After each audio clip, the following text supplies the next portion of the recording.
anti-war has become a huge watchword of MAGA, of America First. It's something that J.D. Vance is talking about, David Sachs is talking about, Tucker Carlson's in there. I myself, of course, talk about this all the time. So I think we really are, and you have really put this book out at the perfect time to give people a true understanding of what has gone on that got us into this big mess in the first place.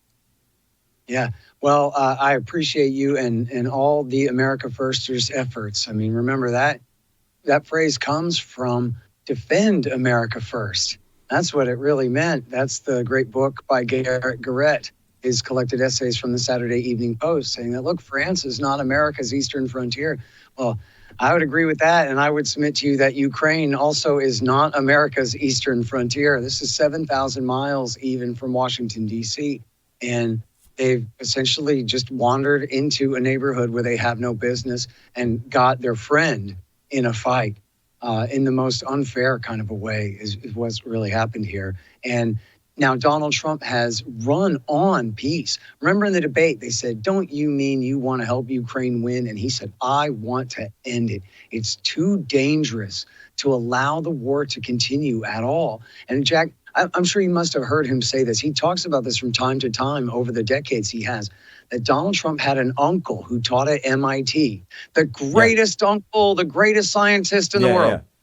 And he taught Trump all about H-bombs in a way that a lot of us don't get a real education in nuclear weapons. Well, Trump got a real education in nuclear weapons, and he is rightfully terrified of them and rightfully has decided that it just doesn't make any sense for America to have a contest with Russia over something as trivial as the eastern border of Ukraine, and especially when the American side did so much to cause the controversy in the first place. There must be a way that we can ramp this thing down and have a negotiated settlement and guarantee to turn the risk of nuclear war way back down towards zero again. And what's amazing is you've got nominees up there.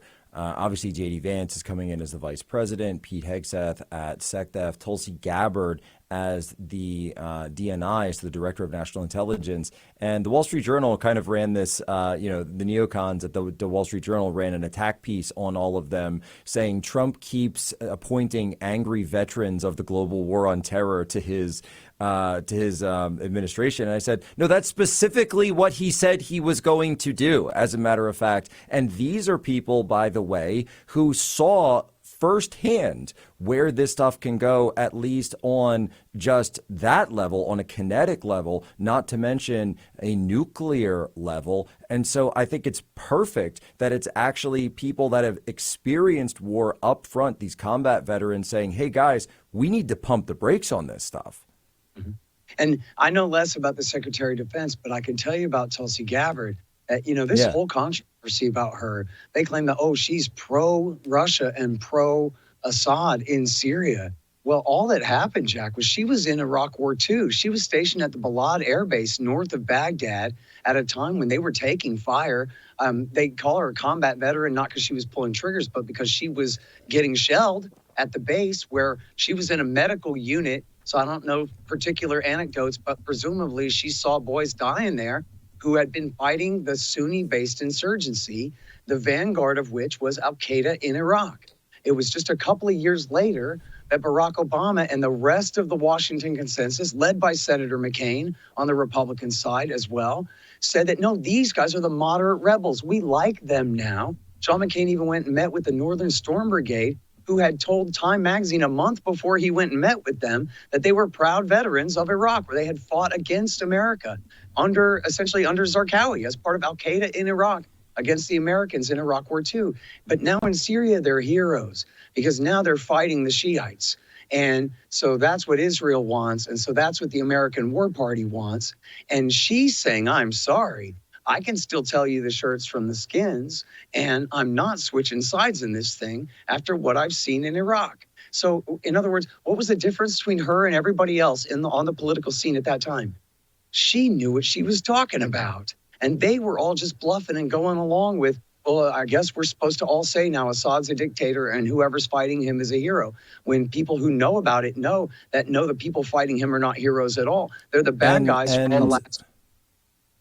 And at the very heart of it, I remember her saying that if Assad does leave, then whoever takes over in his place might potentially be 1,000 times worse. And she specifically pointed to these Al Qaeda Sunni groups. And that's exactly who ended up, or seems to at least have at this point, stepped in to fill that vacuum. I said, well, wait a minute. Why? And they say, oh, well, we should be very upset about this. I said, wait, I'm trying to explain. And I say this as a guy who's a former intel officer myself. I say, you want me to be upset that she got it right and that the very thing that she said was going to happen is in fact what happened? That sounds like someone who should actually be in charge, not punished for it.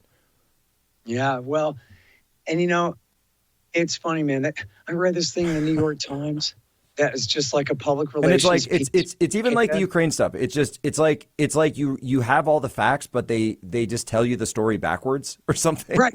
Yeah, exactly right. Exactly right. So they just say, yeah, well, look, they emphasize that Jolani, the leader of Al Qaeda in Syria, is not as psycho as Baghdadi, the leader of ISIS 10 years ago. Good. That's so nice. He has fewer head choppings, very special. It's so special. Bombings, but otherwise, they're exactly the same. Who are these guys? They are the Bin Laden. He hasn't chopped off as many heads as Baghdadi. It's far, far less. By the way, I feel like when he did that CNN interview, the puff piece on him, that they that they must have put him through, I guess, the same finishing school as Zelensky, because he's got the beard, he's got the green fatigues, he's even using that like clipped, cadence. It's like there were some people online were making memes of Jelani and Zelensky together. I said, man, it's like the same exact thing. Back a few years ago, sort of in the meantime, between the worst of Obama's dirty war and the current one there now, there was a time when the Turks did a push with Frontline PBS, and they had Martin Smith, the famous producer from Frontline, do this puff piece on Assad. And I had joked at the time, they must be listening to my show, because I would always say, listen, take one look at Assad, okay? Just look at him, Your Honor, like on Idiocracy. Just look at him. He wears a three-piece suit. He shaves his chin in the morning. And that means that he's a secular dictator and not a bin Ladenite suicide bomber. And in this case, that's everything, okay? And look at the other side. The guy's got a turban and a beard, and he's dressed up like bin Laden, and he sends legions of suicide bombers out to do suicide bombings and chop people's heads off. And so that's the difference. And then what do?